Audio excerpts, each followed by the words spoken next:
Live from WTVO Rockford and your home team.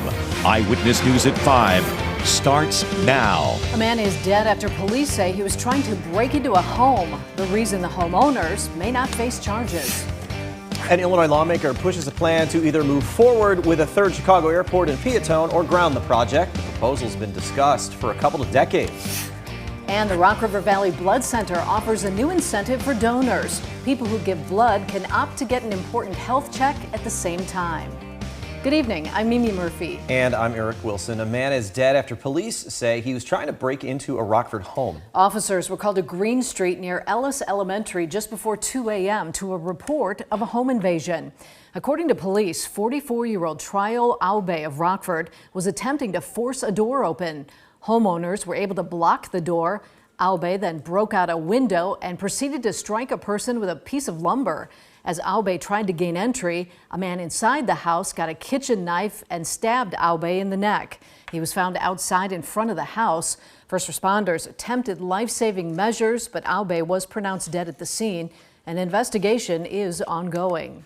Police arrest a teenager they say threatened a state-line school. The incident happened at Marshall Middle School in Janesville. Someone told a school resource officer about the threat early Wednesday morning. Several people warned the school. The officer and school administrators found the 14-year-old and searched the student's backpack and locker. They didn't find a weapon, but police got a search warrant for the teen's home. Investigators say they found 4 guns there. The 8th grader is charged with making terrorist threats. A Rockford man accused of providing heroin that led to a deadly overdose is cleared of any wrongdoing. Mitchell Wimbush was arrested back in 2019. In May 2017, Philip John Charles Anderson Hamilton Jr. was found dead on 12th Avenue. Investigators said he died from a heroin overdose. Wimbush was charged with drug-induced homicide. Yesterday, he was found not guilty. Several other charges were also thrown out. Illinois Senator Dick Durbin slammed the FDA for not enforcing laws that would crack down on what he calls the youth vaping epidemic. He accused the agency of failing to make e-cigarette companies get FDA approval before entering the market. He also said the FDA isn't taking enough action against companies that market e-cigarettes to children. Durbin sent a letter to the Department of Justice and the Food and Drug Administration, urging them to work together to enforce the law. A recent independent review called the FDA's enforcement efforts inadequate. New legislation may indicate whether a proposed third Chicagoland airport in Peotone will ever be built. The state of Illinois has become one of the largest property holders in Will County. Over the years, Illinois spent more than $97 million to own more than 4,500 acres. Now, a bill that just passed committee in Springfield aims to force the Illinois Department of Transportation to seek interest from qualified private developers who want to put a cargo airfield in Peotone. Let's see who has the capacity to do it. We think there's some developers out there that do have the capacity, and they're ready to put pen to paper to show that they have the capacity, the wherewithal, and the financing to be able to do it. Opponents have argued for years Chicago doesn't need a third airport and point to Rockford's airport as an alternative. We'll have more on this story and the impact RFD could make on a deal coming up at 9 and 10. A state-line manufacturer says it's ready to invest more into the city of Rockford. PCI Pharma Services will build a new $50 million facility on Linden Road. The 200,000 square foot space will include product testing capabilities, on-site cold storage, and packaging and labeling machines. The project is expected to create 200 new jobs. PCI, they employ thousands of individuals in the city, and so having a employer like that who is has this not only the success of attracting employees to come to work for them, but also with a great growth projection, that's incredible news for the city of Rockford. PCI produces injectable biologic drugs. Those treat conditions like diabetes, obesity, and cancer. The Rock River Valley Blood Center is always looking for blood donors, but today they added a new feature for donors. Nikel Delgado joins us with more. Nikel? That's right, Eric and Mimi. Each donor can save up to 3 lives just by giving blood, and now they can take charge of their own health while rolling up their sleeve. We have to do things first for a health check. So blood pressure, temperature, pulse, all that stuff is hemoglobin. That's all part of the Rock River Valley Blood Center's normal routine for blood donors. Now donors can also have their cholesterol checked too. Cholesterol level doesn't matter to the recipient, but this is strictly just for donors. Chief Operating Officer Heidi Owinibaney says this is a non-fasting test. The blood center will be able to test the cholesterol levels through the blood donation. And after it's all done, donors can check their levels quickly and easily through the donor portal. Well, we're hoping that this would be another incentive for people to want to come in and be a blood donor. It's just an added little perk. The blood center is always looking for donors. Heidi tells me they need at least 800 donations per week to supply the 13 area hospitals. Well, we can't manufacture blood. Blood has to come from a donor, and we have to have blood on the shelves. And Heidi hopes this will encourage more people to become blood donors. Accidents happen, traumas happen, things happen to people. So we want to be ready when the time arises. So we're just hoping this would be another way that people would come in and donate, and we could be ready.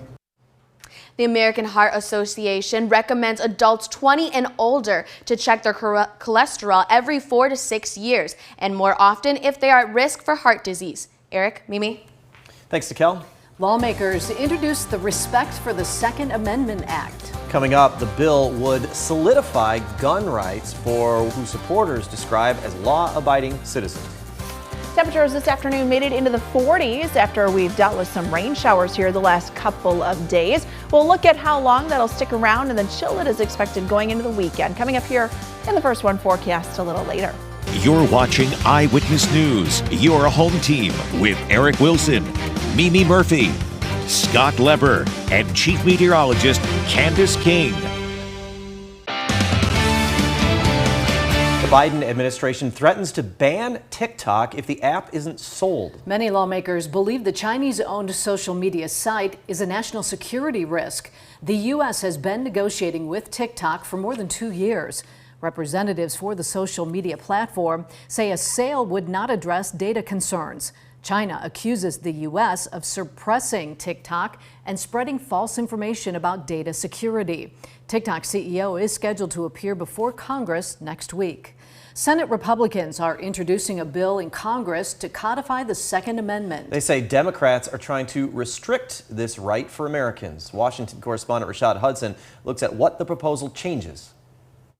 South Carolina Republican Senator Lindsey Graham says he wants to do more to protect gun rights. And why do we have the Second Amendment? So you can defend yourself. Graham introduced legislation Thursday to codify into law rights upheld in 2 recent Supreme Court rulings. He says Democrats are chipping away at this right. This is a concerted effort to attack the fundamentals of the Second Amendment. Texas Senator John Cornyn supports the bill. And unfortunately, it's a necessary right, given the more dangerous country we're living in, thanks to some of the Democrats' woke policies. But not every Republican is on board. West Virginia Senator Shelley Moore Capito says she isn't sure the bill is needed. The Second Amendment is a constitutional right that's been litigated to the Supreme Court many times. I don't think it's necessary to codify it, but I'll certainly take a look at their bill. Ohio Democratic Senator Sherrod Brown says the bill will make the country less safe. I don't think that we do things to put more assault weapons on the street, period. Graham says every Republican on the Senate Judiciary Committee supports the legislation, and he's working to gain more votes. Reporting in Washington, Rashad Hudson. It's been a rainy day here in the state line. And cold. When we come back, Candace shows us how low the temps go for the weekend. Her forecast is next.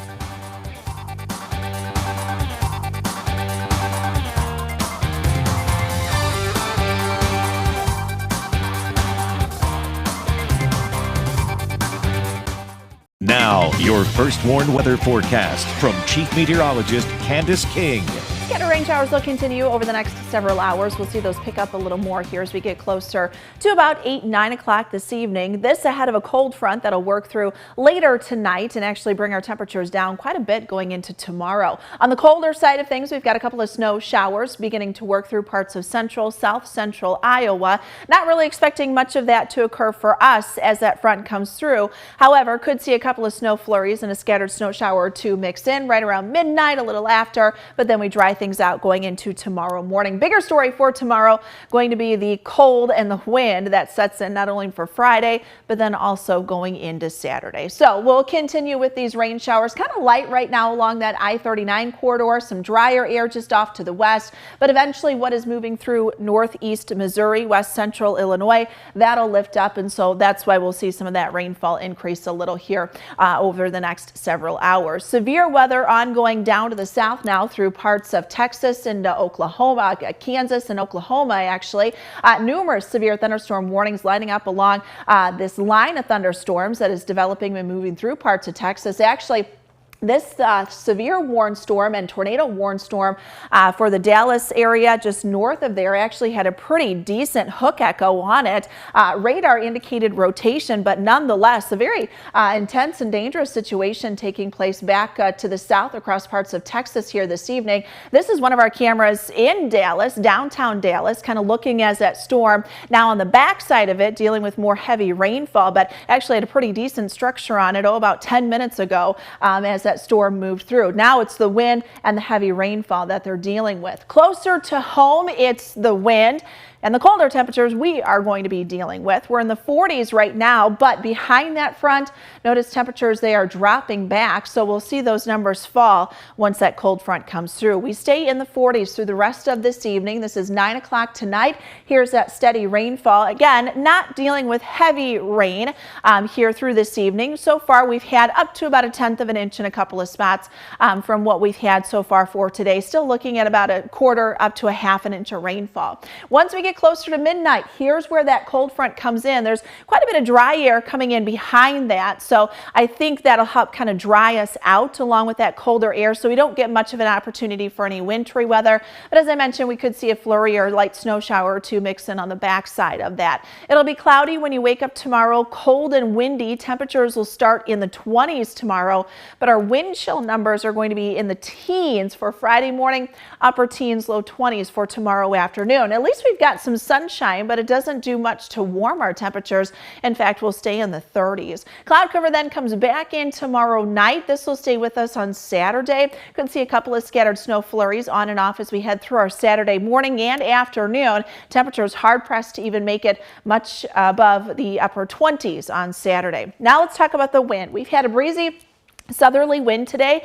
It'll lighten up a little, but then once the front comes through, our winds are going to pick up, gusting to around 30 miles per hour tomorrow morning, 35-mile-per-hour wind gusts through the afternoon. And those winds, they don't really go anywhere. They stay with us Friday night and then into Saturday. Saturday will be another windy day too. So Saturday morning, this could actually push our wind chill numbers down below 0. Wind chills tomorrow morning in the low teens. We'll make it upper teens, low 20s for the afternoon. Here are those sub-zero wind chill factors Saturday morning and single-digit wind chills. That's what it'll feel like Saturday afternoon. For March 18th, we're talking about single-digit wind chills.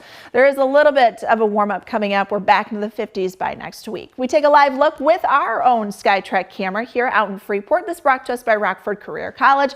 44 in Freeport, Rockford, Rochelle, 45 in Dixon, same in Sterling. 26, that's where we'll head for the night tonight. Temperatures tomorrow in the 30s, 29 on Saturday. Sunday looks like a better day, 39 for the afternoon, 40 by next Monday, and then we've got 50s, guys, next week. It's nice to see the 50s at the end of that 7-day. Candace, thank you. Reagan's in next with sports. The Bears' newest roster additions made their way to Hallis Hall. Reagan will have more from Ryan Poles coming up.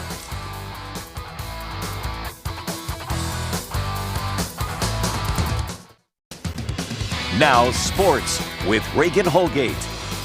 The man himself, Ryan Poles, spoke with the media for the first time today since the Bears traded the #1 pick to Carolina. Poles has added quite a few new faces as the free agency push continues, most notably DJ Moore, a dynamic receiver and a legit #1 guy for Justin Fields. Tremaine Edmonds, he's big, long. Poles said he fits the Bears' scheme. DeMarcus Walker, a big, tough, heavy-handed guy that can play around the defensive side of the ball. TJ Edwards, an instinctive player, the hometown kid back to play for his team. PJ Walker, that deal was made last night. He's the backup to Fields now. And Nate Davis is new as of today, a much-needed addition to their offensive line and that production up front. A lot to look forward to for this organization. To add capital this year in the draft as well as the future and set ourselves up with 2 1s and 24. I couldn't be happier about that. But then when you add a player like DJ Moore, who can help us right now get better, continue to add weapons on our team, I was over the moon about that.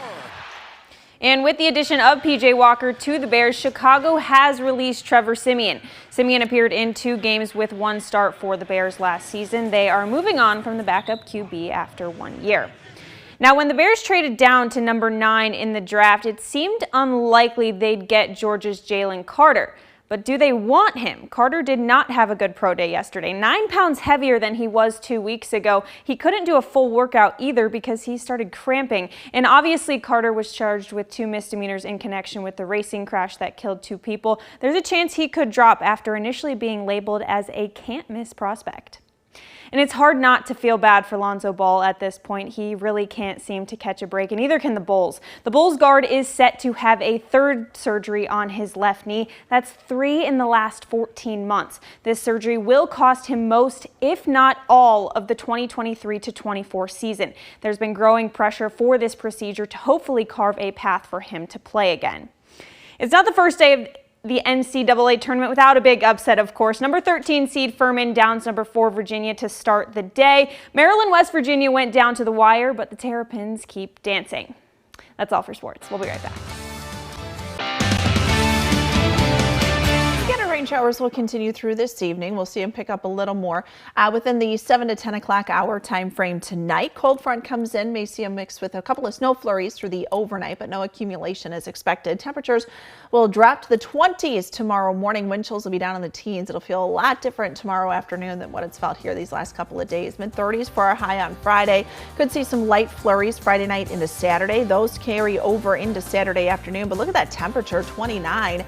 Wind chills in the single digits Saturday afternoon. 17 Saturday night. Sunday looks better, upper 30s. We'll see some sunshine going into next week and temperatures back into the 50s. All right, thanks, Candace. And thank you for spending a little bit of your time with us. Stay safe.